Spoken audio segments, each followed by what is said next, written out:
Sir क्या कहेंगे आप, छठा चरण खत्म, सातवें चरण में बिल्कुल दहलीज पे खड़े हैं और मतदान और मतगणना में कुछ ही दिन बाकी बचे हैं। दावा गृह मंत्री का भी सीटों का नंबर को लेके, और प्रधानमंत्री का तो साफ इस बात का ऐलान कर दिया उड़ीसा में आज कि तीसरी बार भी सरकार बनने जा रही है। पहले ये समझ लीजिएगा कि ये निवर्तमान प्रधानमंत्री हैं और उनके साथ साथ ये निवर्तमान गृह मंत्री हैं। 486 सीटों में तो चुनाव हो चुका है, पर पहले 2 चरण के बाद ही ये बिल्कुल क्लियर हो गया था कि इंडिया जनबंधन के पार्टियों को स्पष्ट और निर्णायक जनादेश मिलेगा। और चुनाव होते गए, अभी 7वां चरण बाकी है, पर इसमें कोई शक नहीं हो सकता, ये तय है कि 4 तारीख को ये निवर्तमान प्रधानमंत्री, आउटगोइंग प्रधानमंत्री गोइंग आउट हो जाएंगे। इंडिया जनबंधन की सरकार बनेगी। 5 साल तक इंडिया जनबंधन की सरकार, स्थिर सरकार, संवेदनशील सरकार, जिम्मेदार सरकार जरूर बनेगी, इसमें कोई दो राय नहीं है। निवर्तमान प्रधानमंत्री की भाषा, निवर्तमान प्रधानमंत्री की बार बार बदनाम करना इंडिया जनबंधन और कांग्रेस पार्टी के नेताओं को, जो झूठ की महामारी फैलाए हैं निवर्तमान प्रधानमंत्री ने, ऐसा कहा जा सकता है। मैं तो हमेशा कह रहा हूं कि ये विकृत असत्यभाषी हैं, विकृत असत्यभाषी, पैथोलॉजिकल लायर है। और अब तो ये बिल भी साफ हो गया है कि अपना मानसिक संतुलन ही खो बैठे हैं। चुनाव तो इंसानों के बीच में होता है, पार्टियों के बीच में होता है, और एक इंसान है जो अपने आप को भगवान मानते हैं। ये कैसे व्यक्ति है? इस पर क्या भरोसा किया जा सकता है, बताइए मुझे। और ये आज इन्होंने एक अनोखा एक और बयान दिया है कि 1982 के पहले दुनिया में महात्मा गांधी का नाम ही नहीं था। अरे, इनकी विचारधारा ने ऐसा माहौल पैदा किया कि महात्मा गांधी की हत्या हुई, गोडसे की पूजा होती है आजकल, और यही विचारधारा से निवर्तमान प्रधानमंत्री जुड़े हुए हैं। और ये दुनिया भर की बातें बोलते हैं, सबको बदनाम करते हैं, झूठ फैला के रखे हैं। अपनी उपलब्धियों के बारे तो कुछ नहीं की, ट्रेलर की बात कर रहे हैं। अरे, पिछले 10 साल में आपने किया क्या किसानों के लिए, युवाओं के लिए, पिछड़े वर्गों के लिए, महिलाओं के लिए, श्रमिकों के लिए? क्या किया आपने? पिछले 10 साल तो अन्याय काल था ना। लेकिन सर आपके जाती दिख रही है, क्योंकि अभी भी मैं बयानों की बात कर रहा हूँ आपसे। गृहमंत्री का बयान ये आया है कि 4 जून को जो 2 शहजादे हैं, राहुल गांधी और अखिलेश यादव, वो प्रेस कॉन्फ्रेंस करेंगे और साफ तौर पर ईवीएम का हवाला देंगे और ईवीएम के ऊपर साफ बात करेंगे। कांग्रेस जो है वो डरी हुई है, पाकिस्तान की भी एंट्री है इसके अंदर। कहते हैं कि पाकिस्तान से डरना चाहिए कि वहाँ एटम बॉम्ब है, वहाँ डरना चाहिए। कितने बार प्रधानमंत्री गए, निवर्तमान प्रधानमंत्री कितने बार गए पाकिस्तान, बताइए? कितने बार चीन के राष्ट्रपति से मुलाकात की? और 19 जून 2020 को किसने क्लीन चिट दी चीन को? 2024 का चुनाव इस किताब के आधार पर लड़ा जा रहा है। राहुल गांधी जी अपने सभी पब्लिक रैली में, सभी सार्वजनिक सभाओं में इस किताब का जिक्र कर रहे हैं। ये क्या है? भारत का संविधान, बाबा साहब अंबेडकर का संविधान, सामाजिक न्याय का संविधान, आरक्षण का संविधान जो खतरे में है। मैं निवर्तमान प्रधानमंत्री से सीधा 2 सवाल करना चाहता हूं। क्या आप सामाजिक, आर्थिक और जाति जनगणना कराएंगे कि नहीं, ये बताइए। क्योंकि गिनती के बिना SC, ST और OBC को, अनुसूचित जाति, अनुसूचित जनजाति और पिछड़े वर्गों को आरक्षण का पूरा हक मिलना असंभव है। और दूसरा सवाल, इस संविधान की नवी सूची में सिर्फ तमिलनाडु का अधिनियम शामिल है। 69% आरक्षण है तमिलनाडु में, जो गैर कानूनी नहीं माना जाता। सुप्रीम कोर्ट ने 1992 में कहा था ना, 50% की सीमा लगनी चाहिए SC, ST और OBC आरक्षण के लिए। पर 1994 में जब नरसिम्हा राव जी प्रधानमंत्री थे, इस संविधान का संशोधन किया गया, नवी सूची में तमिलनाडु का अधिनियम शामिल किया गया। क्या आप 50% की सीमा हटाएंगे, बढ़ाएंगे?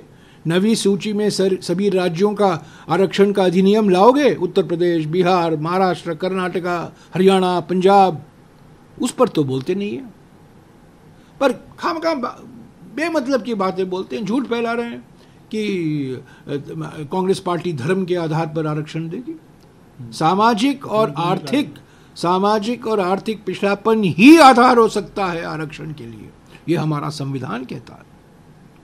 और कर्नाटक में 1994 में जो आरक्षण दिया गया था मुसलमान जाति को, क्रिश्चियन जाति को, बौद्ध के जाति को, जैन के जाति को, क्योंकि जाति हमारे समाज का एक अटूट अंग है, हमारी परिभाषा तो जाति से होता है, वो दिया गया था पिछड़ापन, सामाजिक और आर्थिक पिछड़ापन के मानक को देखकर। और खुद प्रधानमंत्री आप ही के चैनल को इंटरव्यू देते हैं, ANI ना आपका चैनल, हाँ ANI को ही देते हैं कि मैंने मुसलमान जाति को आरक्षण दिया, केंद्रीय सूची OBC सूची में मैंने ही उनको लाया है। क्या वो धर्म के आधार पर था? क्या सामाजिक या आर्थिक मानक के आधार पर? तो ये चुनाव जो है ना, इस संविधान को सुरक्षित रखने के लिए लड़ा जा रहा है। और एक बार और कह दूं, भारत जोड़ो न्याय यात्रा का सबसे बड़ा योगदान ये रहा है कि 5 न्याय 25 गारंटी का कार्यक्रम हम लोगों ने करीब 7 करोड़ यानी कि 7 करोड़ गारंटी कार्ड छपवाए, 7 करोड़ परिवारों तक हमने पहुंचाया। नारी न्याय, युवा न्याय, श्रमिक न्याय, किसान न्याय और हिस्सेदारी न्याय, और हर 5 न्याय को लेकर हमने 5 गारंटियां दी हैं। कुल मिलाकर 25 गारंटियां हैं, उसकी तो बात नहीं करते हैं। प्रधानमंत्री बोलते हैं हमारा मुस्लिम लीग का घोषणा पत्र है। क्या किसानों को MSP का कानूनी दर्जा देना मुसलमान लीग का मैनिफेस्टो, मुस्लिम लीग की मैनिफेस्टो है? क्या जब हम कर्जा माफ़ी की बात करते हैं, क्या हम धर्म की बात कर रहे हैं? जब हम कह रहे हैं कि हर एक गरीब परिवार की एक महिला को उनके खाते में 1 लाख रुपया रोज हर साल जाएगा, क्या वो कोई सांप्रदायिक मसला है क्या? तो ये 19 अप्रैल से निवर्तमान प्रधानमंत्री बौखलाए हुए हैं, घबराए हुए हैं, और हमारे सारे घोषणा पत्र को, चुनाव प्रचार को, बयानों को एक सांप्रदायिक रंग देने का उन्होंने खूब प्रयास किया। विभाजनकारी प्रचार उनका रहा है, बार बार पाकिस्तान का जिक्र करना। कह रहे हो तो फवाद चौधरी जो हैं, उन्होंने कहा कि मोदी को, अरे वो कौन है? ये चुनाव तो हमारे देश में लड़े जा रहे हैं, हम ये चुनाव तो हमारे देश के पार्टियों के बीच में है। पाकिस्तान का क्या लोक स्टैंडी है, उसकी तो कोई भूमिका नहीं है। तो ये असली बात कीजिए ना, किसानों की बात कीजिए, खेत मजदूरों की बात कीजिए, महिलाओं की बात कीजिए, युवकों की बात कीजिए। जो बेरोजगारी है उस पर तो कुछ बोलते नहीं है। आलोचना करना वास्तविक है, आप आलोचना कीजिए। जो हमने कहा है और नहीं किया है उसकी बात कीजिए। राष्ट्रीय सुरक्षा खाद्य कानून 2013 में बना, उसका विरोध एकमात्र मुख्यमंत्री ने किया, तत्कालीन गुजरात के मुख्यमंत्री। 2020 तक इसको ठंडे बक्से में बिठाया। कोविड के महामारी आई, उस कानून को उन्होंने निकाला, प्रधानमंत्री गरीब कल्याण अन्न योजना नाम दिया, और मैं 5 किलो मुफ्त राशन दे रहा हूं। अरे खरगे जी ने तो कहा है, कांग्रेस पार्टी, इंडिया जनबंधन की पार्टियां इसको 10 किलो बनाएंगे, इसको दुगना करेंगे। पर यह संभव हुआ है क्योंकि सितंबर 2013 में राष्ट्रीय खाद्य सुरक्षा कानून बना। इनके बावजूद जब मनमोहन सिंह जी प्रधानमंत्री थे, नरेंद्र मोदी जी ने खुद लिखकर खत में कहा कि मैं इसका विरोध करता हूं, इसको लागू नहीं होना चाहिए, और 8 साल बाद इसके सबसे बड़ी मसीहा बनते हैं। ये भी उन्होंने कहा कि हम अगले 5 किलो, बिल्कुल, हम तो 10 साल कह रहे हैं, हम दुगना करेंगे, हमने यही तो कहा है। किसानों के लिए हमने MSP का कानूनी दर्जा देना, 16 लाख करोड़ रुपया 21 पूंजीपतियों का इन्होंने कर्जा माफ किया है। किसानों का जो कर्जा है, लाखों का कर्जा का बोझ है, उसके बारे में तो कुछ कहते नहीं है। पंजाब में जाते हैं, कुछ एक शब्द किसानों की नहीं बोलते हैं, खेत मजदूरों की नहीं बोलते हैं। तो सारा झूठ है ये झूठ के सिवा कुछ जानते ही नहीं है। और मैं समझता हूँ कुछ पिछले 4-5 दिनों में ऐसा दिखता है कि वो मानसिक संतुलन भी खो बैठे हैं। अपने आप को सब इंटरव्यू में अपने आप को भगवान कहते हैं, मैं भगवान हूँ। और देखिए कल 30 तारीख है, उन्होंने आज घोषणा की है कि वो विवेकानंद स्मारक जाएंगे, 2 दिन में वहाँ मेडिटेशन में रहेंगे। वही स्मारक से 7 सितंबर 2022 को राहुल गांधी जी ने अपनी भारत जोड़ो यात्रा की शुरुआत की थी, उसी जगह से। और कल प्रधानमंत्री वहां जा रहे हैं और बैठेंगे मेडिटेशन में। हाँ, बहुत कुछ सोचने के लिए है उनका विषय। 4 तारीख के बाद में मैं क्या करूँगा, गांधीनगर में रहूँगा कि अहमदाबाद में रहूँगा, कहाँ रहूँगा, मेरे खिलाफ जेपीसी की जांच जो होगी अडानी को लेकर, पतंजलि को लेकर, जो हमारे देश के 2 बड़े घोटाले हैं, मोदानी और मोदांजलि, उस पर तो जांच ज़रूर होने वाली है। जब इंडिया जनबंधन की सरकार बनेगी 1 महीने के अंदर जेपीसी का गठन होगा। ये जो टेम्पो था ना, अडानी अंबानी का टेम्पो, काले धन के बोरी ले गया था, यही इस भगवान के स्वघोषित भगवान के शब्द हैं। यही तो कह रहे हैं कि अडानी और अंबानी काले धन के बोरी लेकर टेम्पो में कांग्रेस पार्टी के दफ्तर पहुंचाएं। इस पर जांच होनी चाहिए। तो ये मोडानी का जांच और मोदांजलि का जांच होना 1 महीने के अंदर, मैं कहना चाहता हूं इंडिया जनबंधन की सरकार जेपीसी की गठन करेगी। सर, आप बड़े कॉन्फिडेंट हैं आपके लिए, और आप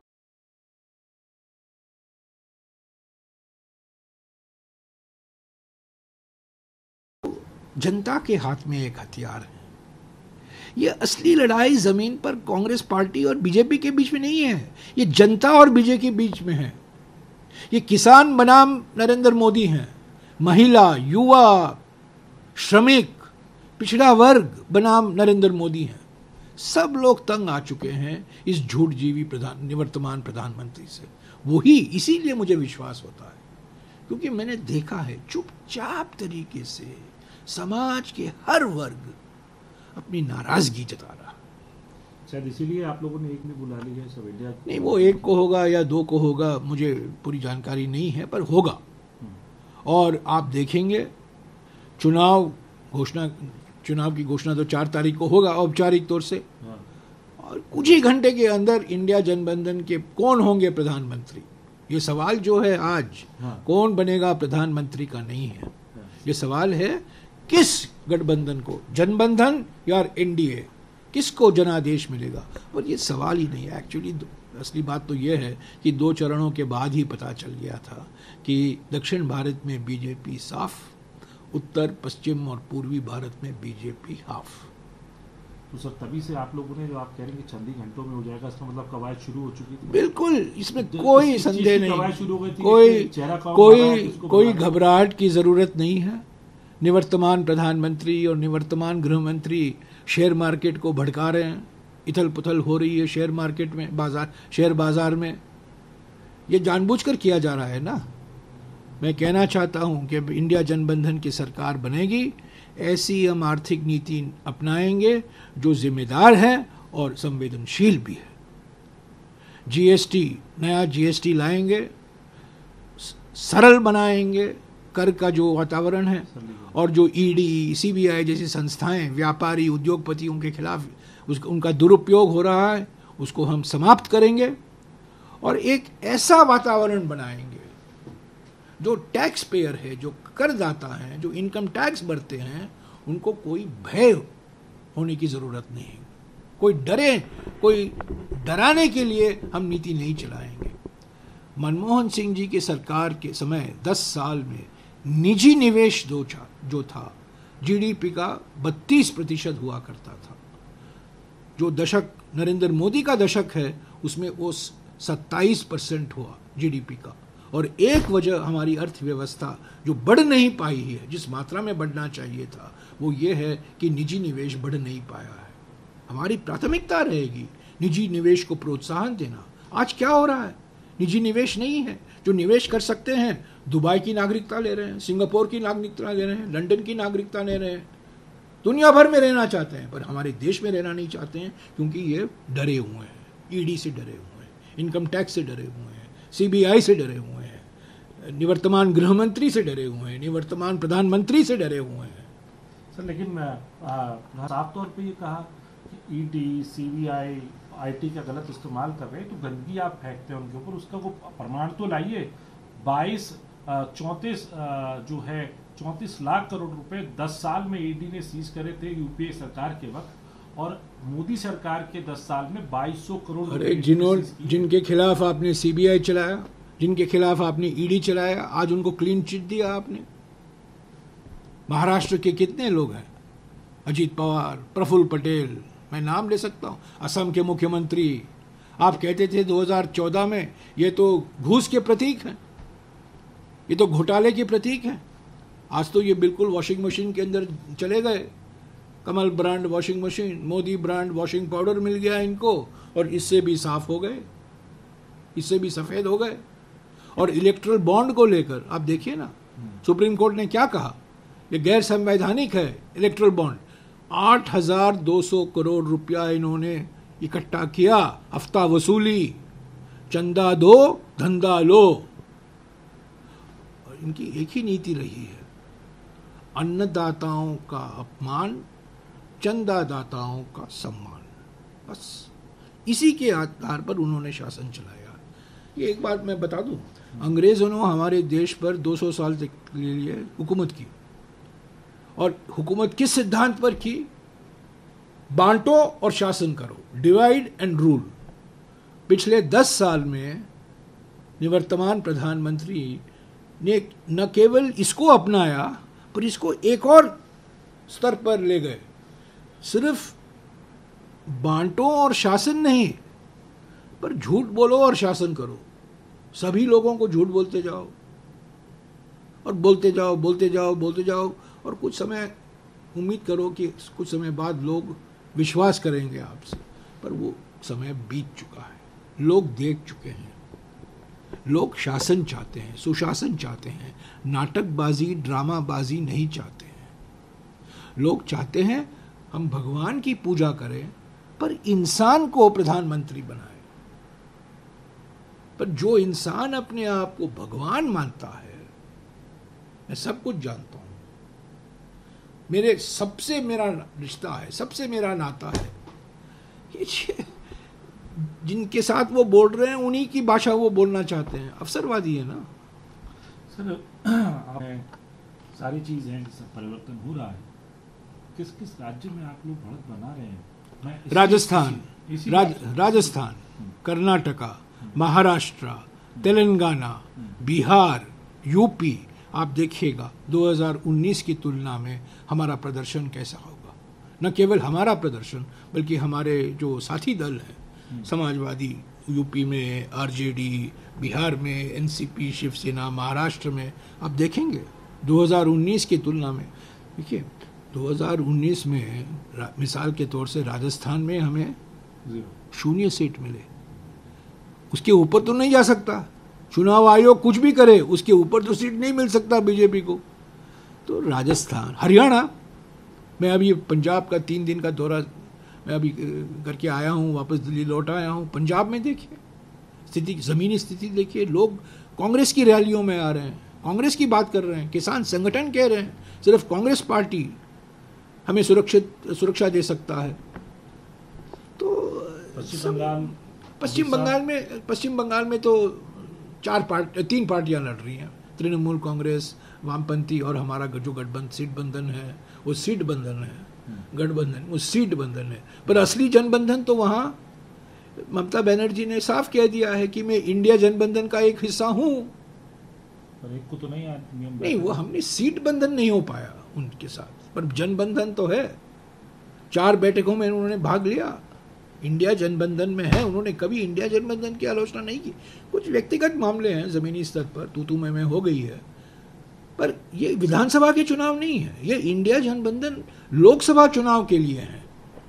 लेकिन सर प्रधानमंत्री ने ये भी कि पश्चिम बंगाल ऐसा प्रदेश होगा जहां बीजेपी सबसे अच्छा अब तक का 18 सीट मिले हैं, 18 घटेंगे, 18 घटेंगे, क्योंकि ये प्रधानमंत्री बंगाल की संस्कृति पहचान नहीं पाए हैं।